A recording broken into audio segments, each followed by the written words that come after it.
Selamat pagi Bapak Ibu dan saudara-saudaraku, apa kabar pagi ini? Harapan dan doa saya kita semua sudah bangun dengan sehat, dengan semangat untuk menjalani hari ini. Puji Tuhan, kita sudah memasuki hari yang ke-7 bulan Januari 2023. Semoga kita semua tetap semangat bahwa hari ini kita akan jalani di dalam keyakinan percaya bahwa Tuhan akan menyertai kita. Saudara, mari kita mendengarkan 2 Samuel pasal 12 ayat 1 sampai 9 demikian. Tuhan mengutus Natan kepada Daud. Ia datang kepada Daud dan berkata kepadanya, "Ada 2 orang dalam satu kota, yang seorang kaya dan yang lain miskin. Si kaya mempunyai sangat banyak kambing domba dan lembu sapi. Si miskin tidak mempunyai apa-apa, selain dari seekor anak domba betina yang kecil, yang dibeli dan dipeliharanya. Anak domba itu menjadi besar padanya bersama-sama dengan anak-anaknya, makan dari suapnya dan minum dari pialanya, dan tidur di pangkuannya seperti seorang anak perempuan baginya.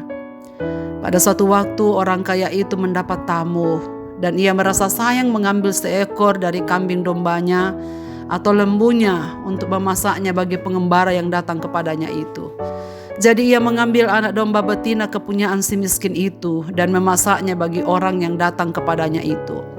Lalu Daud menjadi sangat marah karena orang itu, dan ia berkata kepada Natan, "Demi Tuhan yang hidup, orang yang melakukan itu harus dihukum mati, dan anak domba betina itu harus dibayar gantinya 4 kali lipat, karena ia telah melakukan hal itu, dan oleh karena ia tidak kenal belas kasihan." Kemudian berkatalah Natan kepada Daud, "Engkaulah orang itu, beginilah firman Tuhan Allah Israel. Akulah yang mengurapi engkau menjadi raja atas Israel, dan akulah yang melepaskan engkau dari tangan Saul.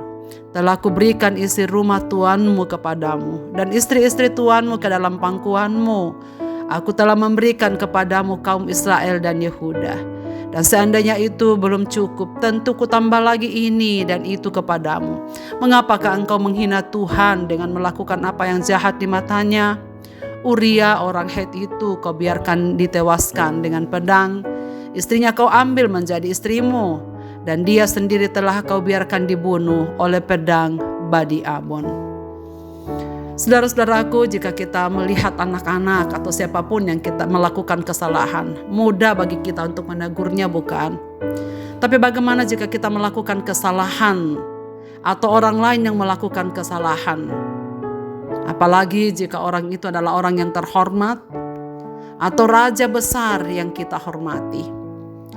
Dalam renungan pagi kita kemarin telah kita dengarkan bagaimana Daud yang telah terlilit dengan begitu banyak dosa yang ia lakukan.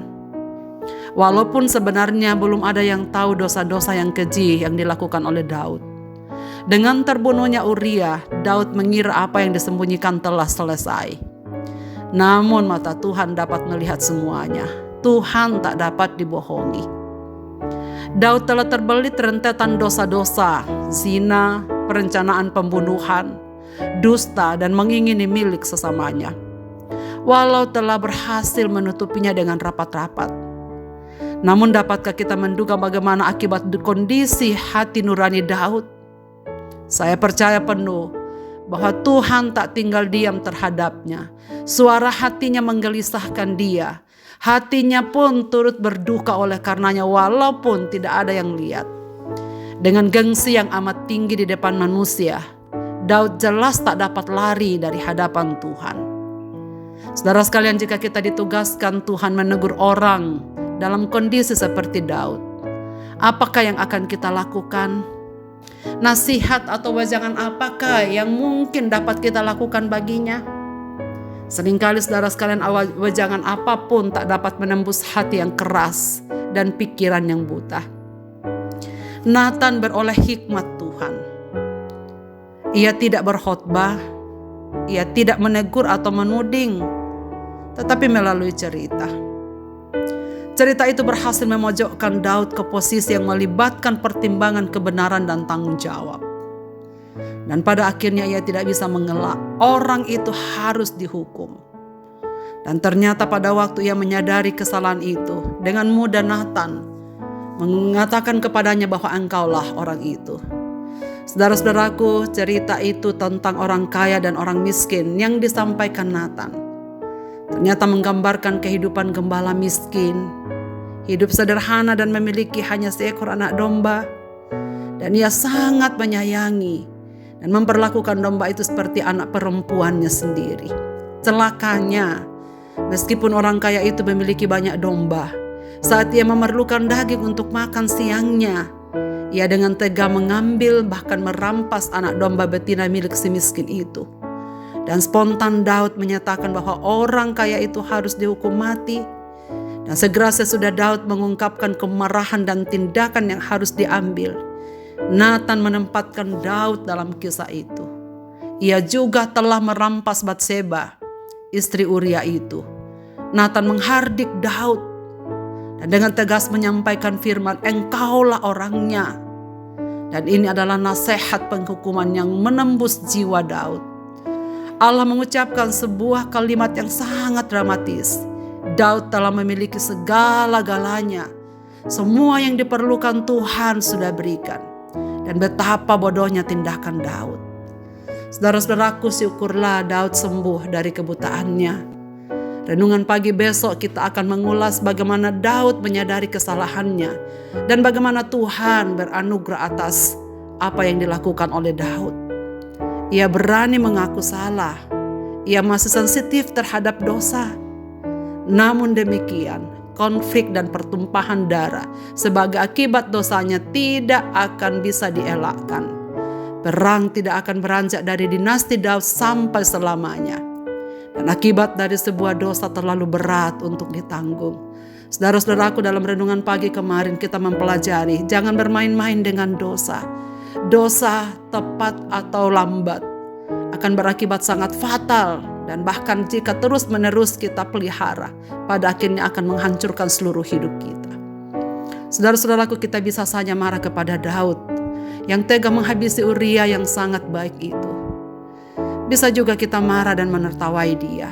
Namun, mungkinkah kita juga sedang dibutahkan oleh dosa-dosa kita?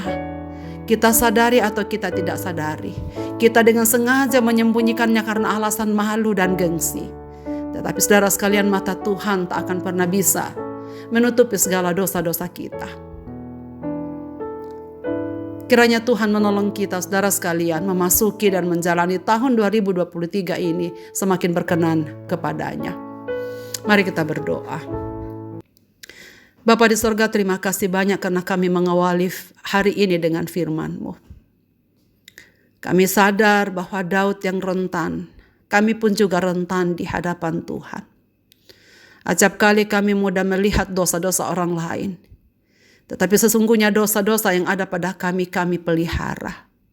Kiranya Roh Kudus menolong kami supaya kami semakin melihat dan diberikan kekuatan untuk mengakui dan menyelesaikan segala dosa-dosa yang tersimpan jauh di dalam lubuk hati kami. Ya Tuhan, tolonglah kami supaya kami menjalani tahun 2023 ini semakin berkenan kepadamu. Supaya apa yang Tuhan percayakan dalam hidup kami dapat kami lakukan seturut dengan kehendak-Mu. Kami mendoakan segenap pendengar renungan pagi ini dimanapun mereka berada. Bapa Surgawi, Engkau yang melihat kehidupan mereka. Nyatakanlah diri-Mu dalam hidup mereka di sepanjang hari ini. Dalam segenap yang terjadi, yang mereka alami, Tuhan tolonglah. Mereka yang sakit, Tuhan sembuhkan. Mereka yang berduka, Tuhan hiburkan. Mereka yang sudah bergumul berbagai persoalan hidup, nyatakanlah diri-Mu bahwa Engkau teman dan sahabat yang baik. Agar mereka memperoleh kekuatan menjalani hari ini di dalam kekuatan Tuhan. Terima kasih banyak ya Tuhan. Kami serahkan hidup kami dalam tangan pimpinan-Mu di hari ini. Di dalam dan demi nama Yesus Kristus Tuhan kami berdoa. Amin. Selamat beraktivitas Bapak, Ibu, dan saudara-saudaraku. Tuhan Yesus memberkati kita sekalian.